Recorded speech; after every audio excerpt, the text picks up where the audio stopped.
You're listening to a day1.fm show. Hi, it's Chris Titley here, and on today's episode of FintechFun, we're joined by Trent Daniel, Chief Customer Officer at Azupay. Trent, great to catch up and looking forward to the podcast.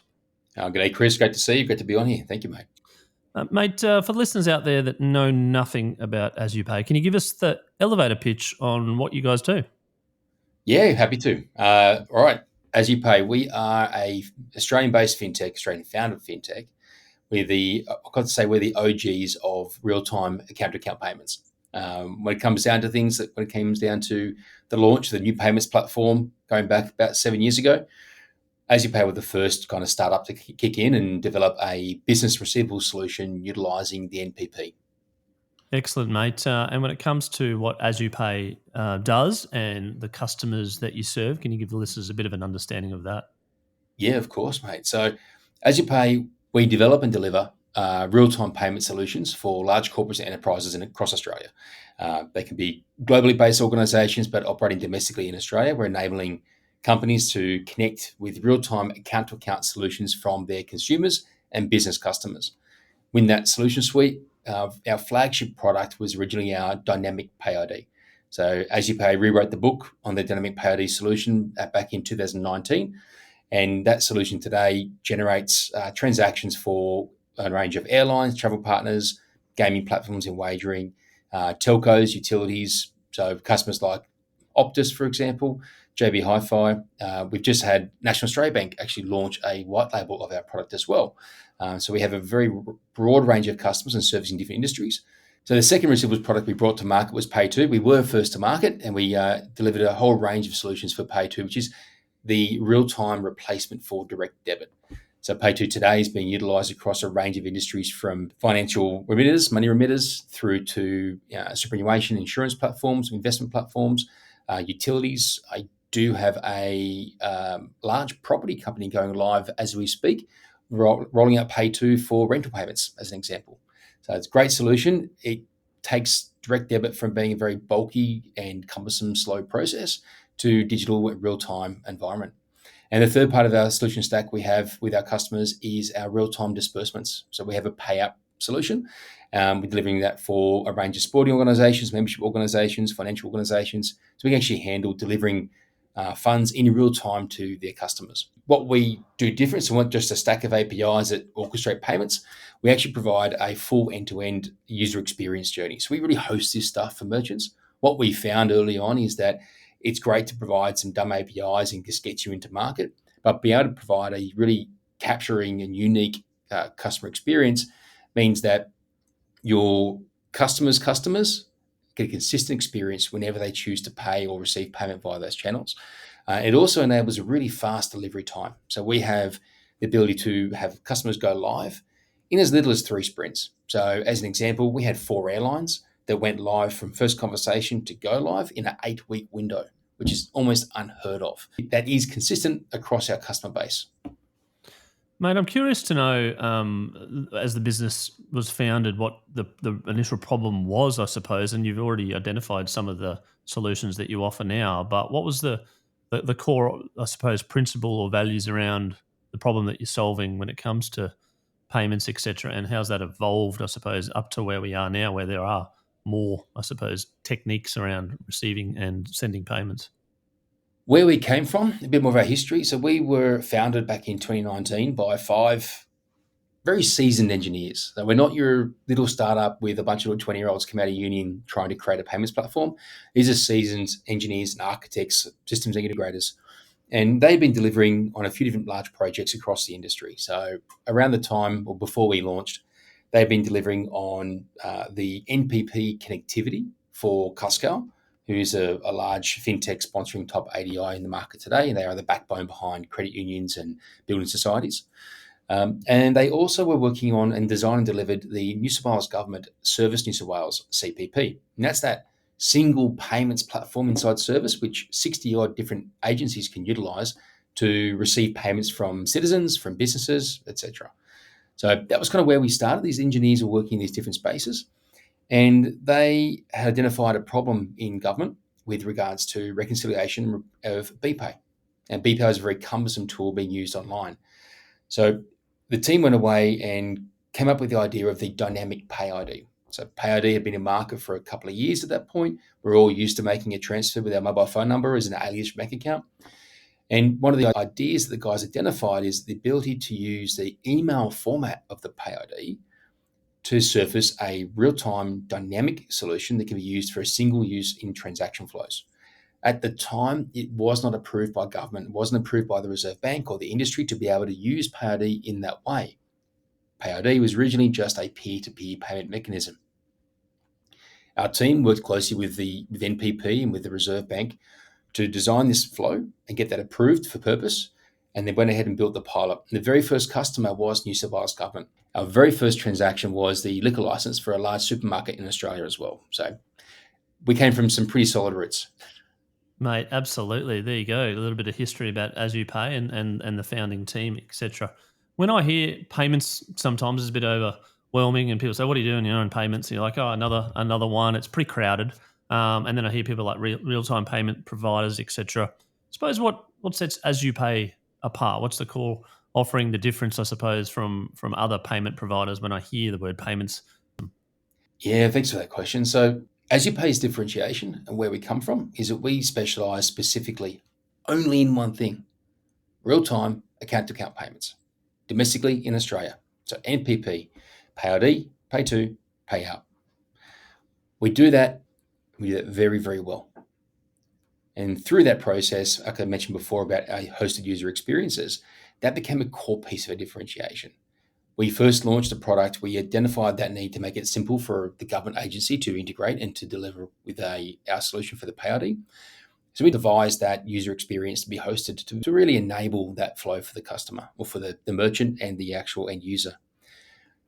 Over time, that became more important to our customers. We have a lot of customers using just APIs, yes, but we have a lot of smarts behind our system to orchestrate the transactions the way we do and validate transactions the way we do. But we also then have spent a lot of investment and time and research into our hosted user experiences. And that's become that core differentiator. More and more of our large corporate customers are taking up that solution for the same reasons I mentioned before: simplicity of integration and delivery, consistent user experience across the board. Add to the fact we are consistently working on the solution, improving it, updating it, researching it. So our customers get access to those enhancements every other week. Every time we do a release, they get access to those enhancements, not having to do a whole build themselves on their own front end. When we do a major release, yes, it's a bit more of a change management program behind that to make sure our customers are ready for it. We've just gone through a large change recently, changing our UX from our second version to our third version. And as that continues to evolve, we put more capability behind that. So in that, for example, that most recent release, we added on passkey functionality. So with our PayTo user journey, you can now secure that journey with passkeys. That's a biometric, like a face or a fingerprint, for example, on your device, which can transfer between your devices, between your MacBook and your iPhone, for example. So that means that we're securing payments as well. So real-time payments being very secure. We're knowing that it's the account holder that's approved the agreement in the first place on their phone, and then they're choosing to use the passkey and the user experience to repeat that journey. That's really what the sort of things we're doing is to keep on adding features. It's feature rich and drives that adoption and drives further use cases down the value chain. You mentioned adoption there. When we have newer things, I mean, we've had BPay, we've had direct debit, we've had lots of things for a long time, and we've had things like CDR come on in, etc. The adoption rate either comes from government, comes from consumers, comes from fintechs, comes from enterprise. I'm curious to know when it comes to PayID and PayTo, drive adoption, and I suppose some endorsements from corporates. Yeah, so adoption's a really great point to raise. And there's a lot of channels. You mentioned CDR before, which has been struggling with adoption more broadly. But PayID and PayTo have their own journeys to go through. PayID was a slow journey for adoption at the very start. But as users, as individuals became more experienced at using PayID for their own personal methods, that then created the ability, or I should say the appetite to, when they see PayID, they know it and trust it. So key piece when it comes to payments for adoption is trust. It's got to be good experience, it's got to work, and they trust that it's secure and it can work every time. So we found that what's driven PayID adoption has been the element of just that ubiquity coming through. the customer experience through that journey, but then also the different use cases. So, for example, in our airline partners, they have a situation where today we surcharge on credit card transactions. And when you're booking a flight, you might be paying $1,000 flight, a surcharge can add up pretty quickly. Under the regulations that they have in the Air Force industry in Australia, they need to provide a fee-free method. So that fee-free method they choose to use is PayID. So we have a financial or an economic nudge for customers to use PayID. It is cheaper. It's a free payment option to use. That's been quite powerful. But there are other industries where the adoption curve has been driven by the merchant directly. So where we actually have clients want to move off BPay, for example, when they have the experience of, well, if you choose to pay with BPay, we won't know about it and can't apply it to your account for 3 days.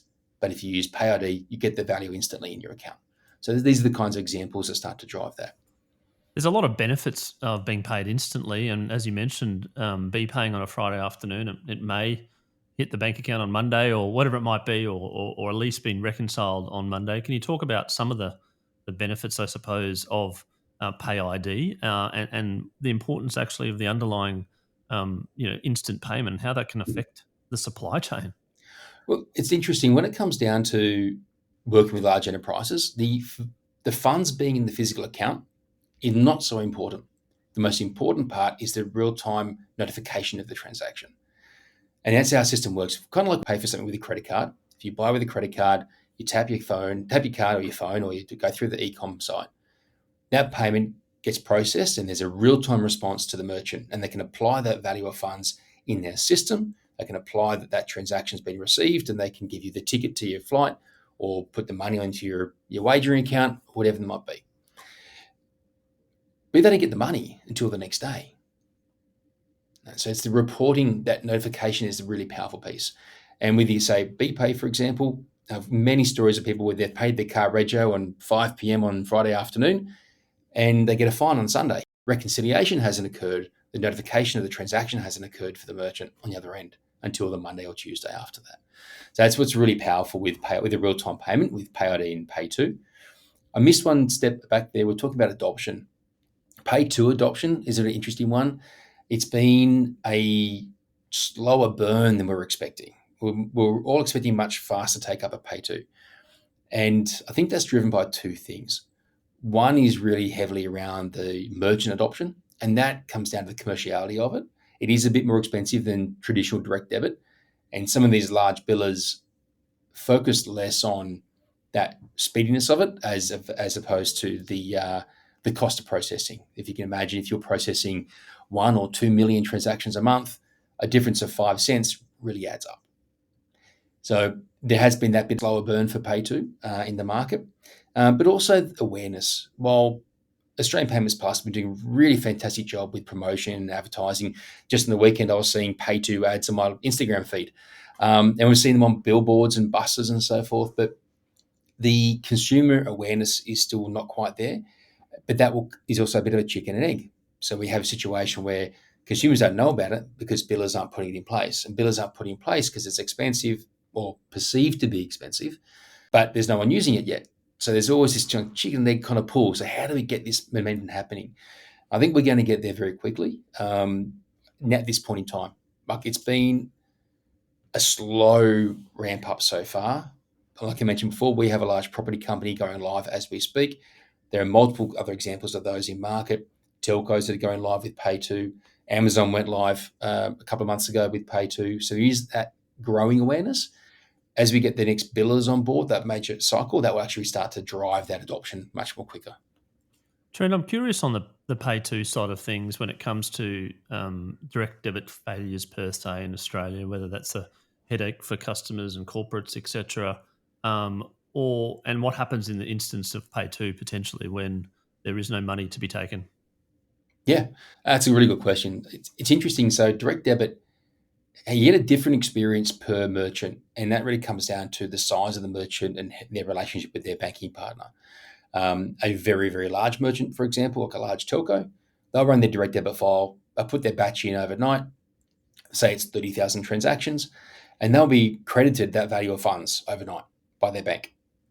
And then over the next 3 to 5 days, they'll get the dishonors come through and they'll be withdrawn out of the account, clawed back out of the account as dishonors. Now that creates friction for that merchant. They have to back out transactions, reversals in there, adjust their accounting flows. And there's a fair bit of manual work that goes into doing that. And then they have to go ahead and chase the customer as well. And there's a delay.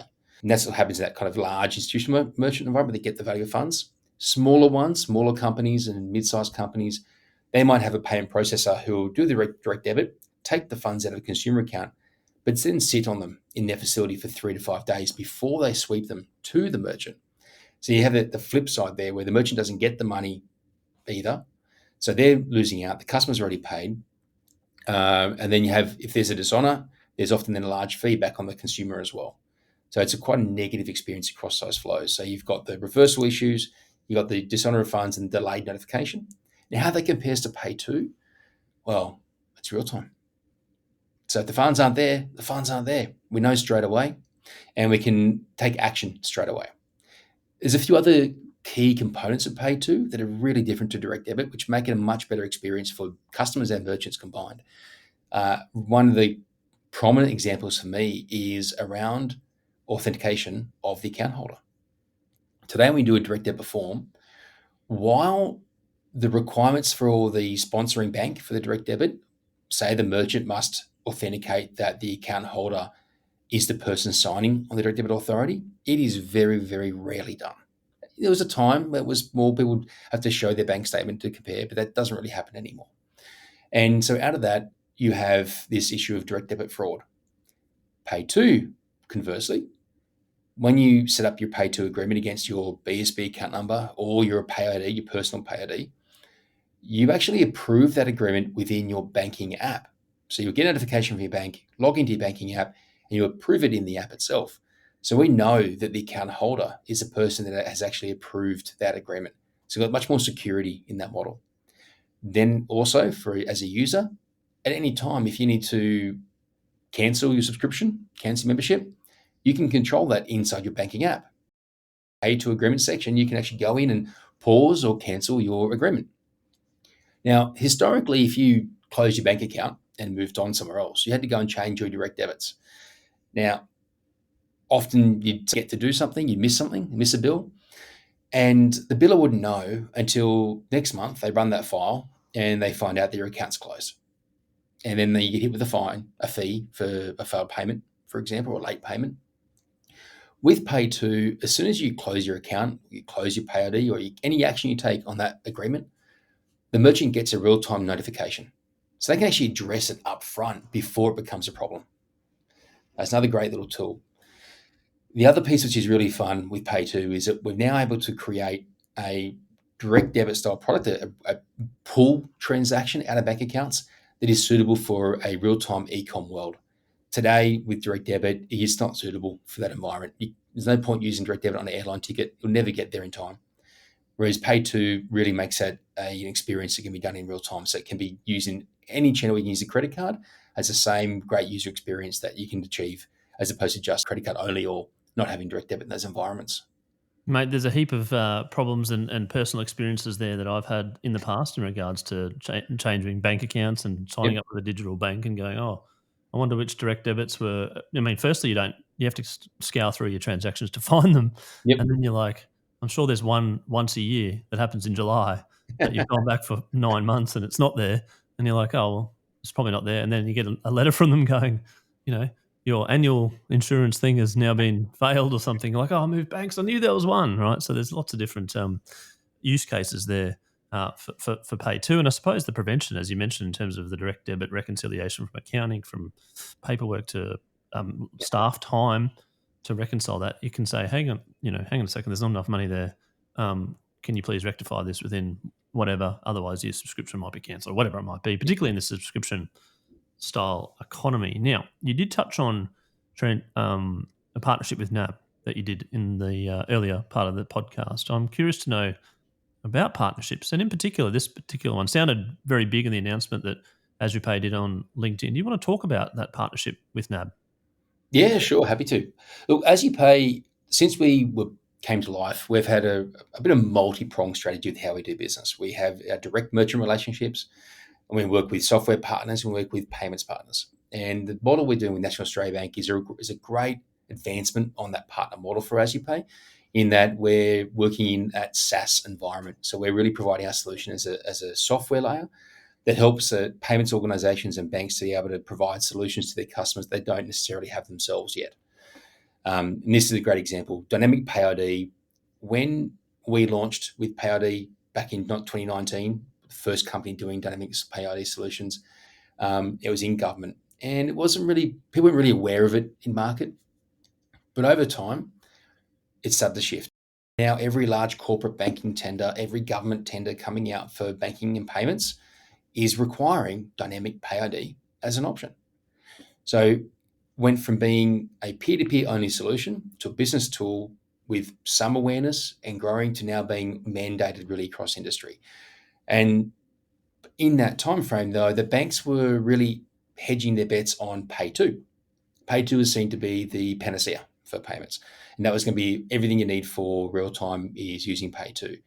But what we've seen is that hasn't quite gotten there yet, and the demand for PayID has meant that we need to catch up. So now you see that the banks are becoming more aware of that, and that's the work we've done with NAB. So NAB realised that what Azupay could deliver was a fantastic product and solution, and have brought us in to help them to deliver that Dynamic PayID solution for their large corporate institutional customers. Can you tell us what, from a NAB point of view and from your point of view, I mean, firstly, it's huge from your point of view in terms of credibility and brand and dealing with one of the big four banks in Australia and doing this significant partnership, but what it means for their customers and consumers as well? Yeah, look, that's a really good question there, Chris. I think for NAB, what it means to their customers, they can get access to a solution which they wouldn't otherwise normally have. Now, one of the challenges as a fintech is we can get into progressive and early adopting organizations. But when you come to the really large institutional clients and government, there's often that fallback to, we need this to come from our banking partner.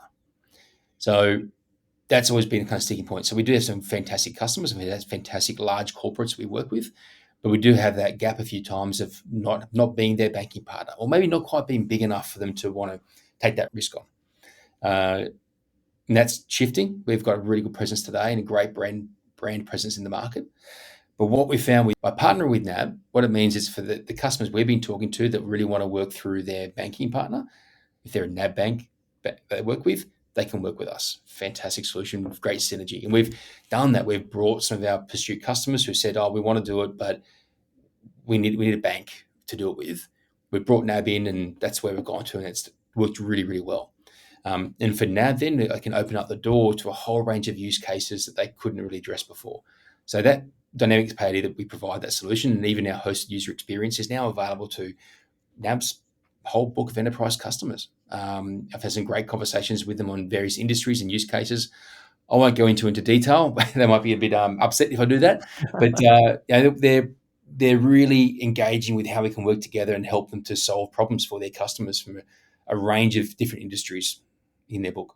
Mate, congratulations on this significant partnership. And partnerships are very, I suppose, important. We've seen a number of fintech awards around partnerships and testing and learning, etc. From your point of view, how important are partnerships with not only banks, the big four, that probably want and thrive upon new innovations and fintechs, but also regulators and other fintechs, and why you think it's important? Partnerships are critical to our success. We are a small team. In my sales team, there's 5 of us that are actively out there selling, and it's great. We can get across a number of customers with that. But having partnerships, we have that one-to-many approach. We work with a range of different organizations as partner models. So just focusing on the sales and payment side of things, from other large payment service providers through to payment gateways to software platforms. We've got one, for example, in the higher education space. So Zeta have got pretty much dominance in the higher education student fee space, and as a student fees management platform. And we're integrated in there, and they helped us to get access to the university segments. Now, individual universities are not really high volume in numbers of transactions. They're not that lucrative on their own. But having someone else to actually do half the sales work for you and a speed to delivery it's a great partnership to have, and we get traction to a range of customers very, very quickly. We have other customer partners where when they turn us on, they just make us available to 2,000 of their sub-merchants. So that's a great distribution tool to have. On the other side, you mentioned regulators. It's really important to be very close with your regulatory partners and the banking partners to be across what's happening in industry, the changes that are coming. There is, in our space, in the NPP or in the real-time account-to-account space, there's a lot of industry consultation ongoing right now. And that requires partnerships to be really powerful to make sure that our voices are heard and that the voices of our customers are heard as well. Mate, let's touch on the future now for a second, post that significant partnership with NAB. But I'm curious around innovations in real-time payments. We've talked about PayTo and PayID and account-to-account, the space, etc. What excites you about this sector, I suppose? We talked about adoption firstly as well, but other things that excite you around the technologies themselves? There's a few things in there that really excite me. One of them is a really interesting piece, and maybe it's a bit nerdy of me, but when you look at PayTo, and we think about the issues we talked about before if you change banks. So right now, it's early stage, the maturity isn't quite there, but I'm excited for the future of PayTo when we introduce portability.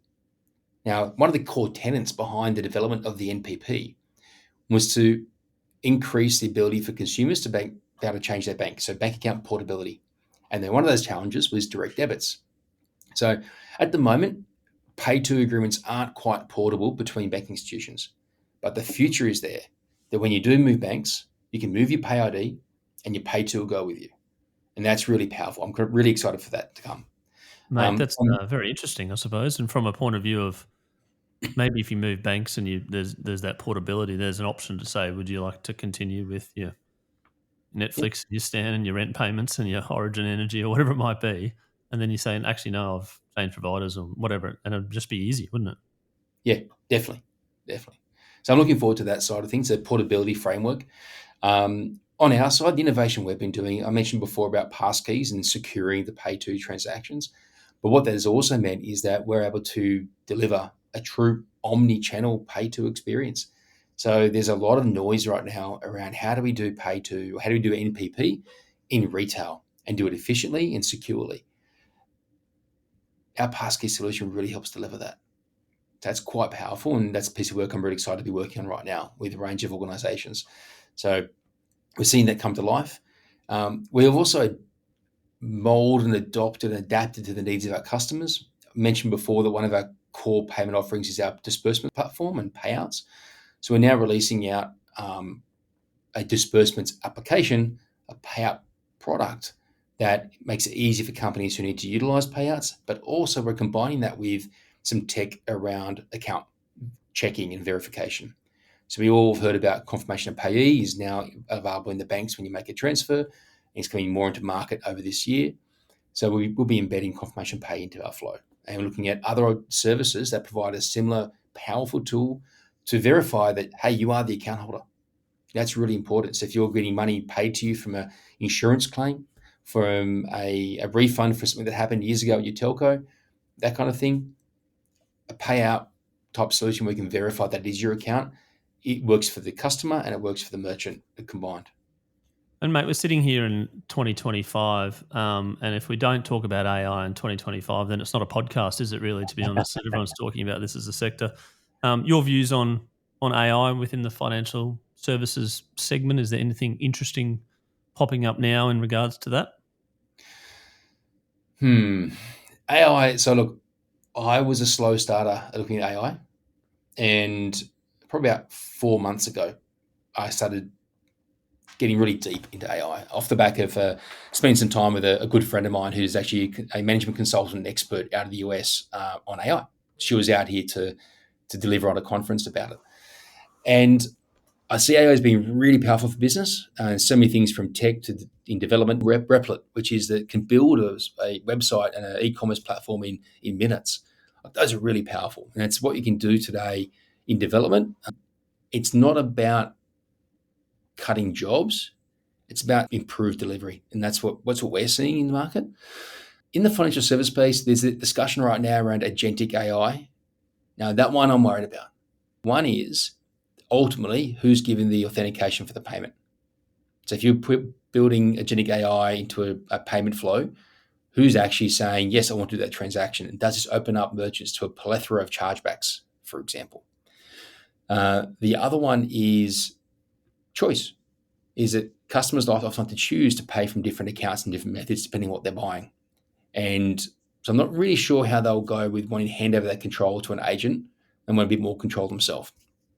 Mate, yeah, you're right. I mean, look, the application use of AI in financial services is yet to be seen from my point of view, from a public point of view. But obviously, some banks are spending a lot of money trying to work out whether it is customer service or whether it is actually on the transactional side or whatnot. It's yet to be seen. It's a very interesting space. We can probably talk about it. I saw some really cool stuff. We had a roundtable with some companies who are involved with one of our investors, and we're talking through from the CROs and CCOs about what we're doing, and some discussion around AI tools like Qualified, which is a really interesting one that you put onto your website that helps you with your sales funnel. So it's an agent flow that can help capture the journey and really qualify those customers and move them through the pipeline much more seamlessly than today. And I know I see on our website, we look at our buyer's intent stuff in HubSpot and we see the traffic of companies' pages that are seeing our website, but it's really hard to capture that funnel. They might go to the contact us page 5 or 6 times and not put a submission in.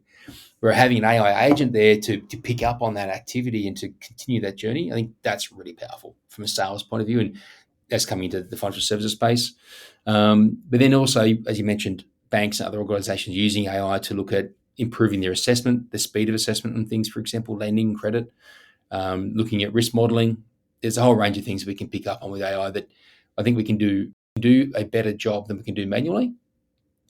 But it helps us to, it's a tool, right? It helps us to get better at what we do, not replace what we do. I agree. The tools out there to speed things up to make people more efficient. I remember, interestingly, Xero, when they first came out to many years ago, probably a decade ago, and it was the accountants, and the accountants were like, oh, is this going to replace us? And then once the accountants started using Xero with their clients and it became a fast and easier process to collect information, to reconcile information, to provide information, it was like, hey, this is good for us and it's good for the consumer and it's good for everyone. It's like, oh, right. So it's not actually a competitor. And I think AI would be similar in terms of some of the functionality around like, oh, this is a good experience. So this is fast, this is easy, and this works 3 times faster than it used to. So anyway, we'll wait and see.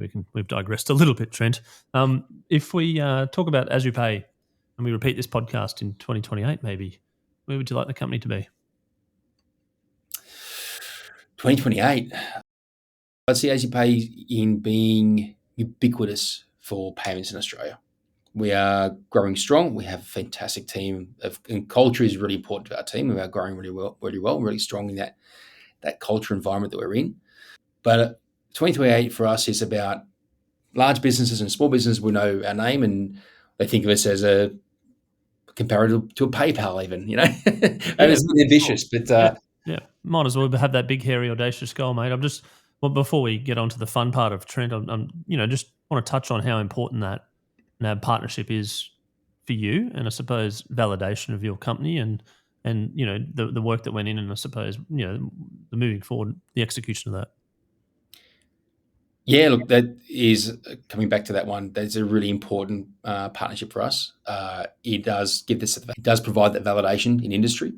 We have had a lot more attention in market since that announcement came out. A lot more companies who previously we would struggle to get a meeting with, all of a sudden we're getting meetings locked in and proactive reach out. So it's been very powerful for us so far, and I'm excited to see more of it happen. And hopefully in 2028, you'll see not just one bank that we're partnered with, but multiple. I should say that actually, we do have another bank partnership. We are partnered with HSBC as well, and we have been for a very long time. A different model of partnership with them. They actually work with us into their omni-collect platform. And by that element, HSBC were the first bank in Australia to be offering a PayID or PayTo solution to their customers via this partnership with Azupay, but it wasn't as deeply integrated as we are in the National Australia Bank one. Brilliant, mate. Now, when we're not talking PayID and PayTo and all the jargon that goes with payment, Trent, is there a secret hobby? Do you switch off? What do people know about Trent Daniel that they may not know already? And this is the fun part of the podcast. Yeah, my previous answer, maybe prior to COVID, was probably more fun to answer that one. Is I used to be a competitive axe thrower. Right. That's the first time we've Axe. ever had that on the podcast. So let's delve into that. So throwing axes is definitely a sport, and it's not just for Vikings. Look, it was a fun one. I got into around, I think it was around 2017 or something. Axe throwing venue in Sydney, went there for the boys' day and found I had a knack for it. And they had a league competition, weekly, one night a week for a couple of hours for 8 weeks. I joined up, and I didn't just have a knack for it. I had a very strong skill at it, and I won my first season, which really upset people who've been playing for years. Won the second season. I was invited to the World Championships. I think it was for 2019, but didn't get over there. But then we formed a team to get across, and I was in the first Australian cohort of axe throwers to represent over in the World Championships in February 2020, just when the world was shutting down with COVID. But these days, my hobby is mainly hanging out with my kids and spearfishing. So I live down on the beach at Cronulla and spend a large amount of time under the water hunting fish, free diving. So, Mate, excellent. Trent Daniel, thank you so much for being on the FintechFun podcast today. I really do appreciate taking your time to give us the backstory of Azupay, the history, the values, the growth of the business, the areas of focus right now, as well as that significant partnership announcement with NAB, and a little bit about your axe throwing in a previous life. I really do appreciate it. Thanks for coming on the show, and look forward to catching up. thanks, Chris. Been a pleasure.